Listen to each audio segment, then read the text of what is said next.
ask if anybody has any. That 1 through 4 that I assigned last time was probably pretty straightforward, you know, no big deal. If you got it, it should have been easy peasy. But, you know, figure we'll start with a chance for questions. Again, remember that 1 through 4 is due this Sunday.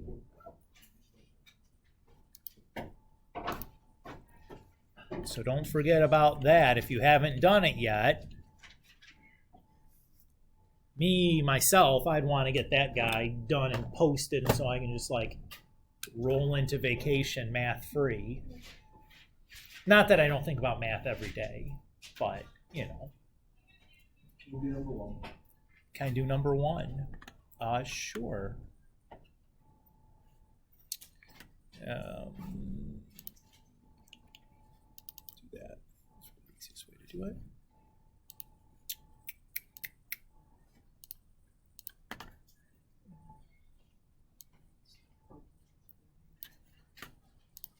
All right, so start by drawing and labeling my picture. So remember, using our naming convention, the side opposite the angle, we name with the lowercase letter. And I'll fill in my givens.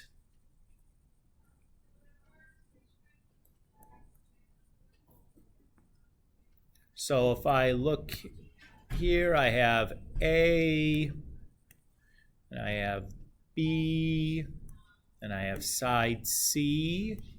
So that's like the angle side angle case, which tells me I should be doing the law of sines. Straight away, since I have 2 angles, I know the first thing I'm going to want is to find the third angle, and I know that it's just going to be 180 minus the other 2. So if I type that into the old calculator,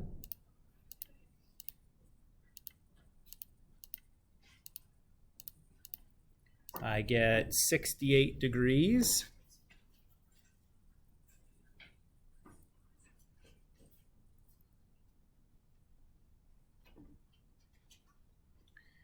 Now I'm going to look to set up my law of sines. So I need to look at my triangle and see which letter do I know both the angle and the side for.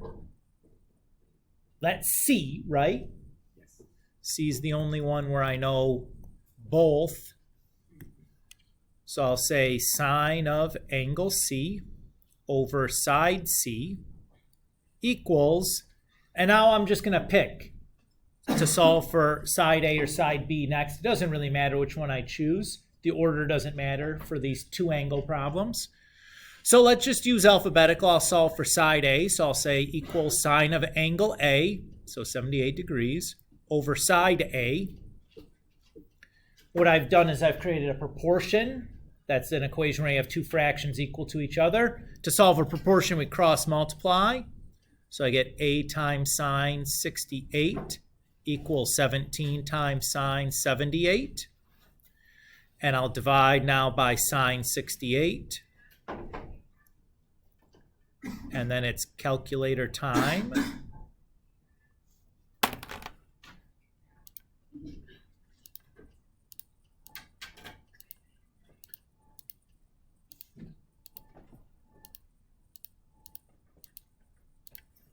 So I get about 17.93. So that's my value for A. To find my value for B, I'm going to keep this part the same in my equation. And then I'm going to set that equal to sine of angle B, so 34 degrees, over side B. I'll do the same cross multiply and divide. I'm just going to do that all in one step, though, this time.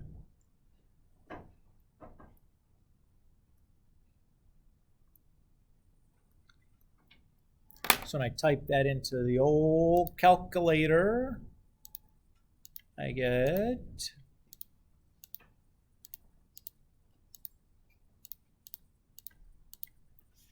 10.25.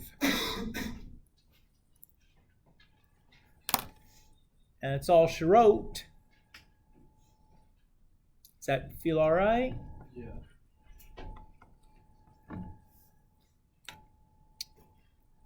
Okay. Our plan today is to talk about our third law of signs situation. So remember when we talked about this last time, we talked about, hey, there's like, depending on the given information, you're going to do a different thing. For law of signs, we talked about how we had ASA and AAS cases. We did that in 7.1. We're going to talk about the SSA case here in 7.2 today. That's the other law of signs situation. But this one's involved enough to where we're going to make a day out of it. Everybody's okay? All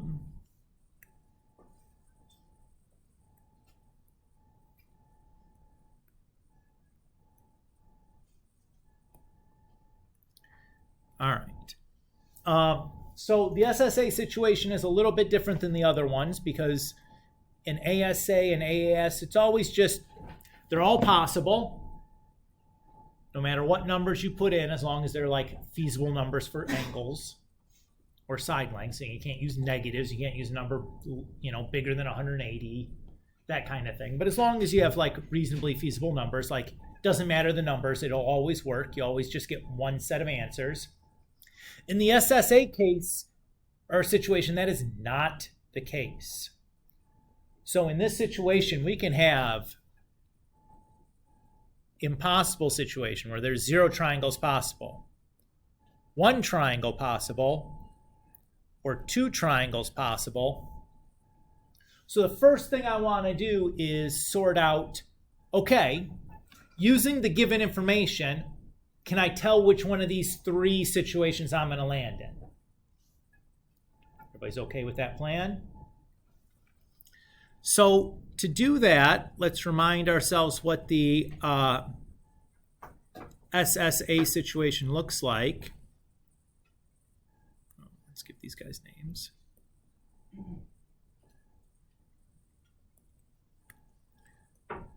So we have our given angle in green. I'm going to abbreviate that as GA for given angle. And then we have one side, and then we have the other side. So the side in yellow is the one that we're going to be caring about more often than not. I'm going to give that a special name. I'm going to call that the side opposite the given angle. So I'm going to call it SOGA. And the blue one, I'm just going to call OS for other side. Everybody's okay? Any SSA situation is going to have 3 parts: the given angle, the SOGA, and the OS. And we're going to use that and try to create a criteria for how I know whether it's going to be 0, 1, or 2 triangles popping out of this problem.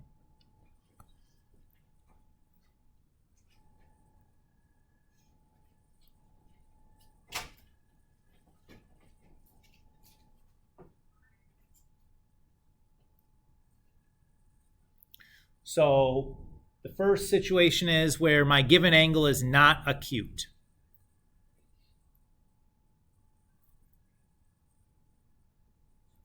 i.e. that it's greater than or equal to 90 degrees. Everybody's okay with that?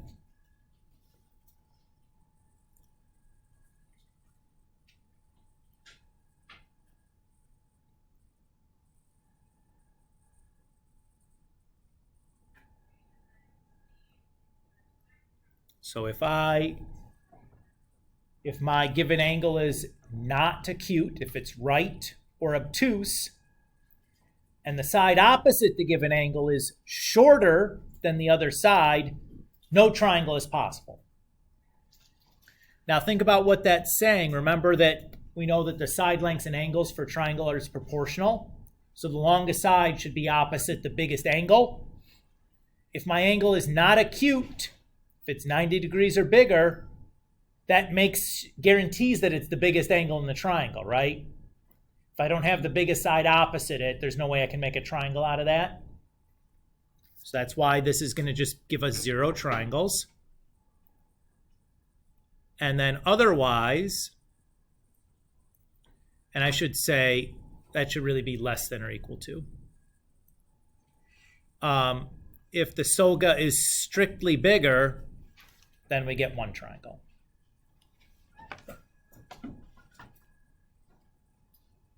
So when that given angle is acute, it's pretty straightforward, or is not acute, it's pretty straightforward. It's either going to be 0, 1. All I have to do is compare the SOGA to the OS, and there's no ambiguity. Everybody cool? So far, so good?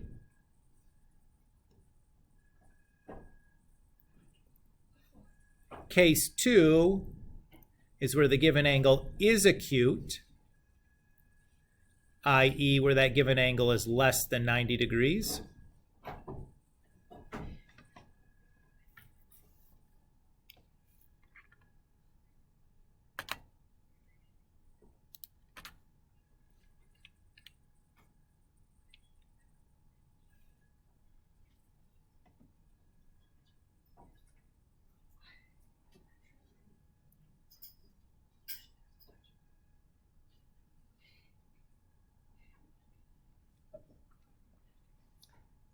If the SOGA is the longer of the 2 sides, guarantees 1 triangle.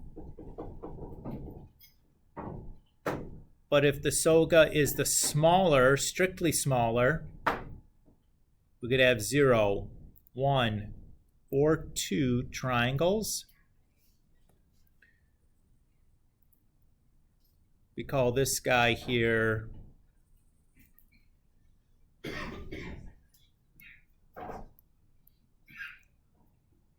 the ambiguous case.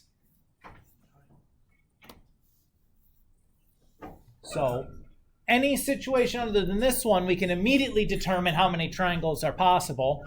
If we land in this situation, though, it's not immediately clear whether I should have, if the problem's possible, or if I get 1 set of answers, or if I get 2 sets of answers.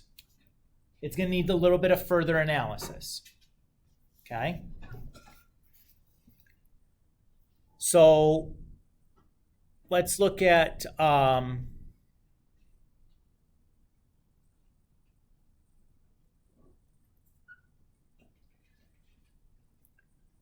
we can tell the difference in this ambiguous case.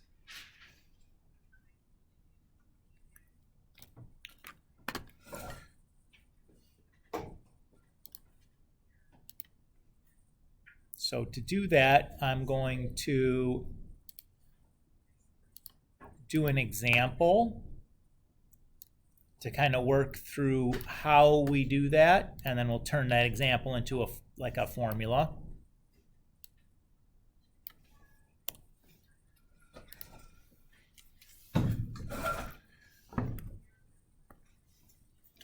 So let's say we have the triangle where angle P is 56 degrees, side P is 16, and side Q is 19.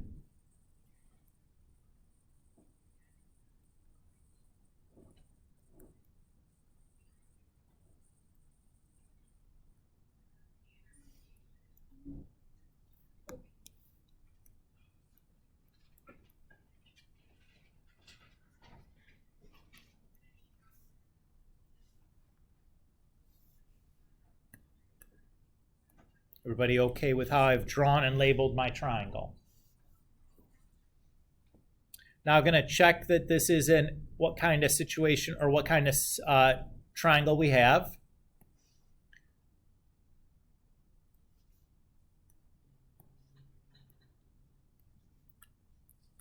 So if I look, this is the SSA situation. Okay. So if I do that, angle P is the given angle, side P is the SOGA, and side Q is the OS. So I see that the given angle is less than 90 degrees. And the SOGA is less than the OS. So this is that ambiguous case.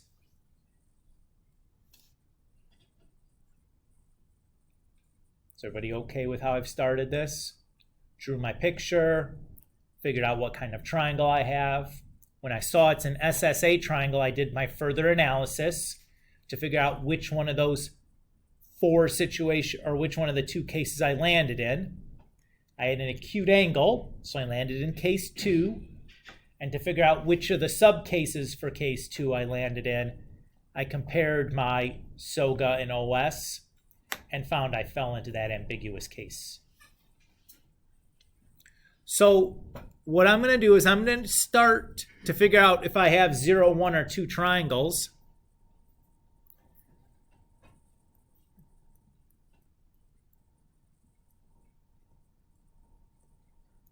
What I'm going to do is I'm just going to start by setting up a law of sines as if I was going to try to solve this problem. So if I look, I know side P and angle P, so I'll start with that for my law of sines. So I'll say sine of 56 degrees over 16. And the only other piece of information I have is about side Q. So I have to do sine of angle Q over side Q. Everybody's okay with how I've set up my law of sines so far? Okay. I'm just going to go ahead and cross multiply as usual. So I'll end up with 16 times sine of angle Q equals 19 times sine of 56 degrees. And then I'll divide by 16.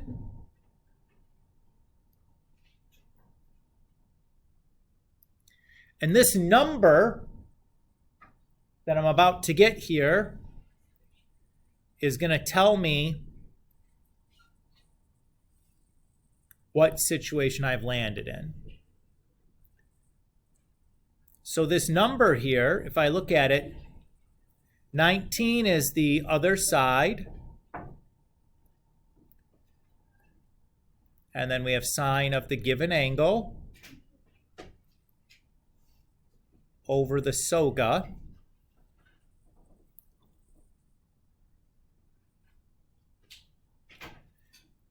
If that value gives me something less than 1, that tells me that I have 2 triangles. If it's equal to 1, then I have 1 triangle. If it's greater than 1, I have 0 triangles.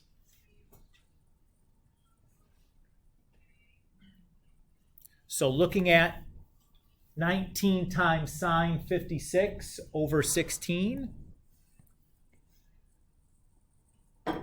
that is what's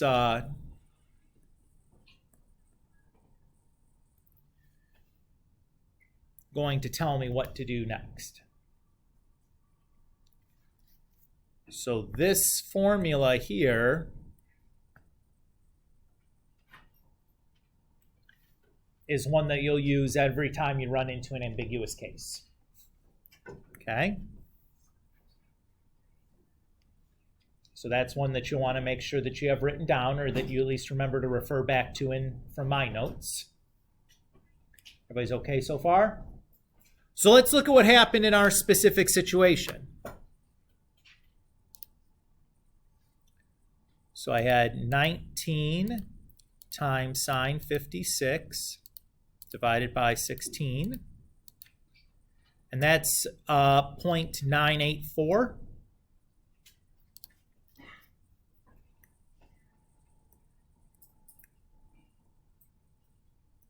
Since that's less than 1, that tells me there's 2 triangles for this problem.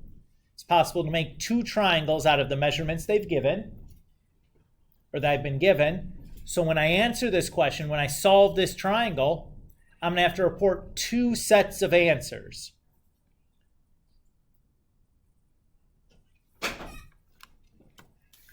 Everybody so far so good? Okay.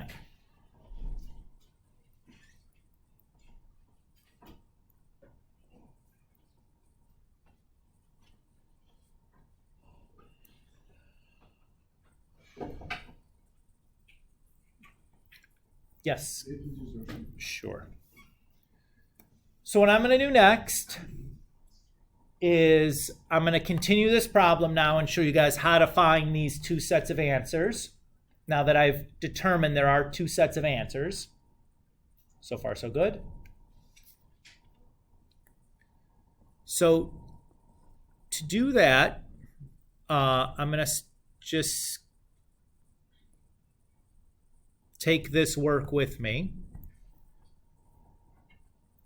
I'm just going to start here.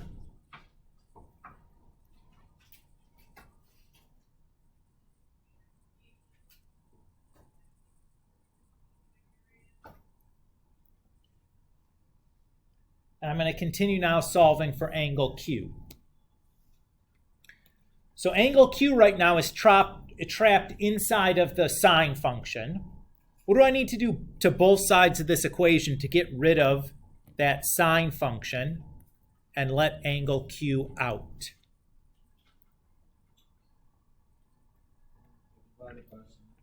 Nope, sine's not a number. You can't divide by it.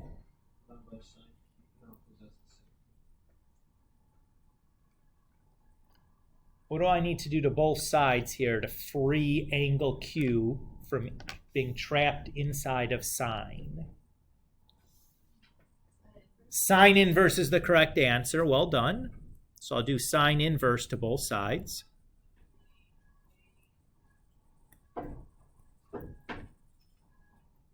And now I'm going to start introducing some notation here.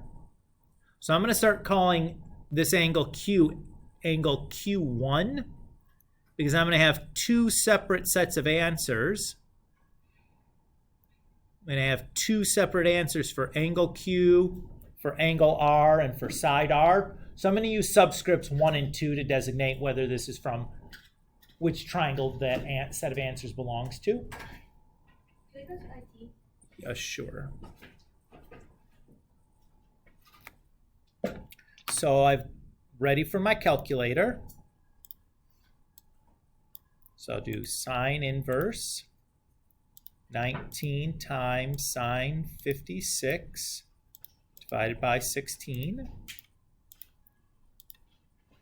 And I get about 79.9.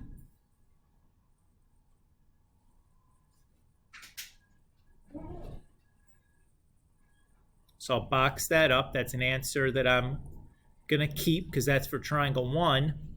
And I'm also going to highlight this because I'm going to come back and I'm going to use that again for later. So I want to make sure I remember to hang on to that one.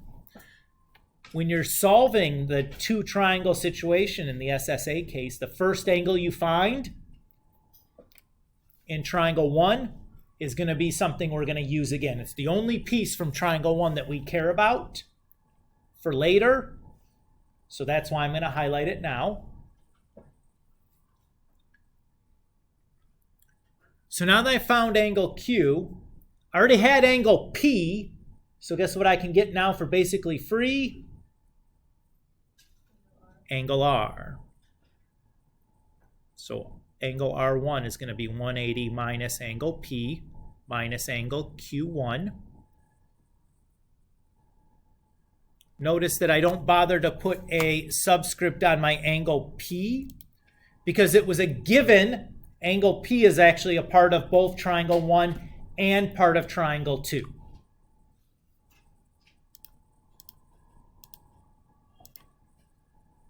So angle P was 56. And then I'll just take my answer from before for angle Q. So I get about 44.1 degrees.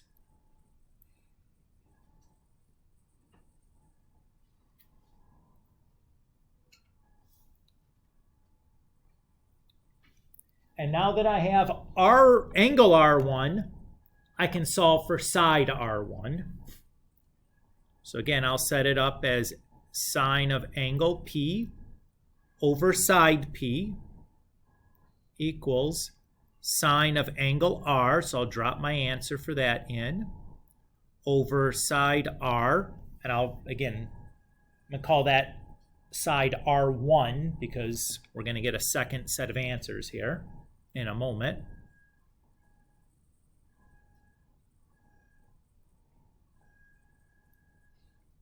So that makes a proportion. To solve that proportion, we'll cross multiply and then divide.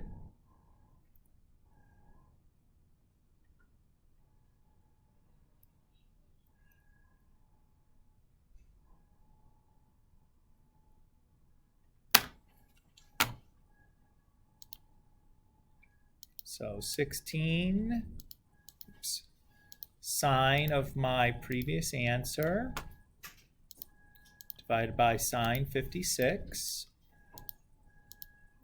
So R1 is about 13.4.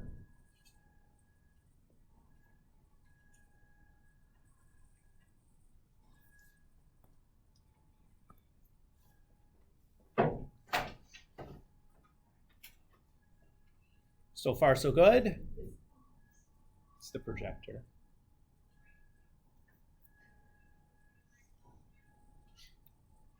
All right. So in my experience as teaching this, one of the main problems students have is their work gets disorganized. So what I'm going to try to do when I'm doing this is I'm going to try to do all my work for triangle 1 in one column. And then like right next to it, I'm going to do the work for triangle 2 in a like parallel column. Because the steps are going to be very similar, but it helps separate my work so I don't get confused of what's part of triangle 1 and what's part of triangle 2. I can work through things very systematically and neatly, and that helps kind of keep on track, right? So remember how I highlighted Q1 and said we're going to use that again? That's actually going to be my starter for finding Q2. So my first angle I find in triangle 2 is always just going to be the supplement of the first angle I find in triangle 1.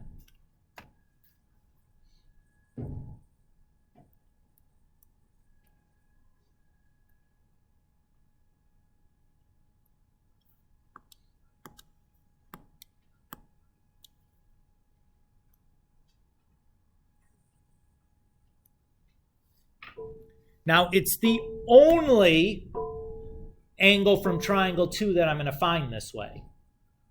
I have to use the first angle I found in triangle 1 to do this. I can't repeat the same process with, say, angle R instead. I have to start with the first angle I found. That's why I highlighted it, so I would make sure I'd go back and use the right one and not get confused. Is everybody okay? So now I have, in triangle 2, I have angle P, that was a given, and angle Q, so I can find angle R just by doing 180 minus angle P minus angle Q2.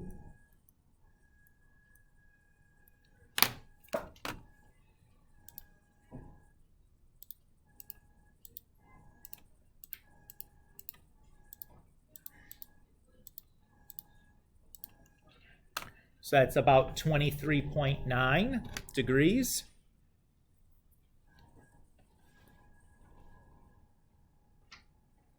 Mr. Boyle gave me a thing. It's a heck of a bathroom trick. Sorry, Mr. Boyle. Get along. Okay. So far, so good, everyone? The only thing remaining left to find in triangle 2 is side R2. So we'll find that the same way we did in triangle 1. We'll set up a law of sines using sine of angle P over side P equals sine of angle R2 that we just discovered over side R2. So I'll cross multiply and divide after setting up my proportion.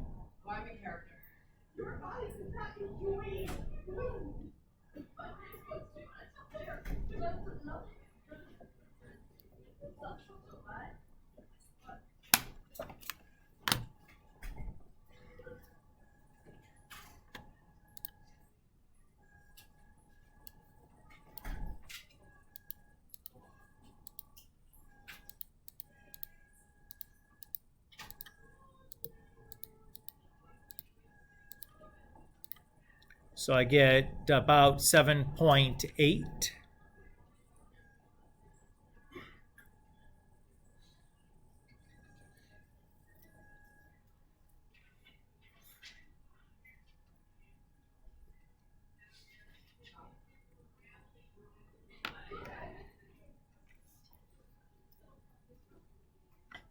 Okay. All right. So this took a long time, mostly just because there was a lot of steps. The individual steps themselves were fairly easy to do, right? It was basically just became, this is two problems from yesterday. Is every SSA going to have two triangles though? No, that's not always going to be the case. Only in the two triangle cases do we have like double the things to find, right? You could still get one triangle. You could still get no triangles, in which case it's the same or shorter than the previous ones. Let's do one more example and call it quits for today. What do you say?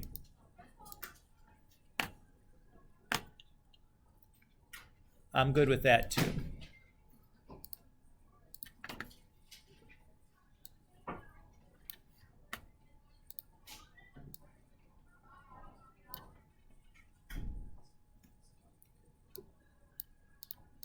All right. Why don't you guys get a head start on me? So start by drawing your triangle, labeling it, adding in the givens, deciding if it's SSA, figuring out how many triangles the SSA case has if it's an SSA case. And I'll catch up with you guys in a moment. So I'm going to just let you have a little head start on me.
So I went and drew in my triangle, looked at what type of triangle I had and saw that it is a SSA case.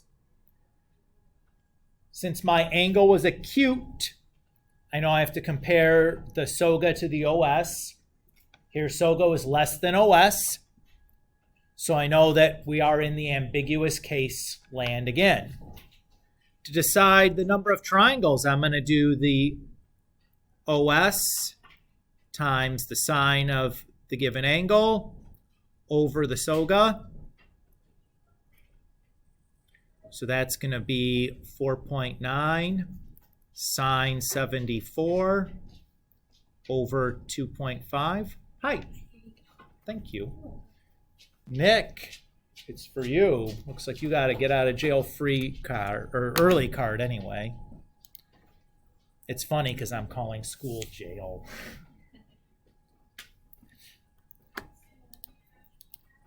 Nick's starting his vacation 2 hours and 15 minutes early.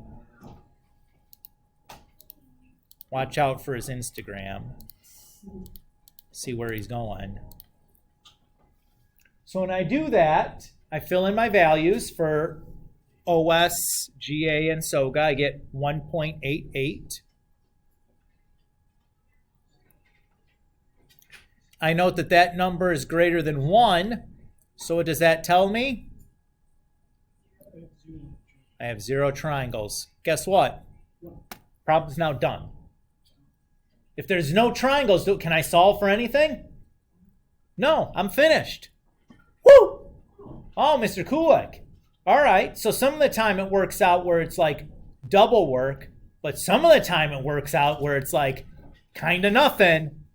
All right, well, at least there's good news to go with the bad news. I'll take that. What do you guys think? Yeah, it's fine. Thanks. All right. So what I'd like for you guys to do is you guys should be work on 5 through 14. So 5 through 14 isn't due this Sunday, right? What's due this Sunday? Just 1 through 4. 5 through 14, will it be due the Sunday after this Sunday? No, that's the Sunday before we get back to school. Nothing will be due then. You're on vacation. You should be on vacation. The following Sunday after we get back would be when 5 through 14 is due, along with anything else we might have added on that week we're back at school. I'd like to point out the directions on 5 through 14. What are the directions on 5 through 10? It says, are 0, 1, or 2 triangles possible based on the given measurements? Do we ask you to find or to solve the triangle? No. All I want you to do is determine if it's 0, 1, or 2 triangles and stop. Regardless of what your answer is, stop. Don't solve the triangle. Everybody's okay there? For 11 through 14, read the direction. It says 2 triangles can be formed. Now, should you confirm that it is a 2-triangle problem? I recommend doing that for practice, but it is a 2-triangle problem, so you know what you should get. There it's asking you to solve the triangle. Everybody's okay there?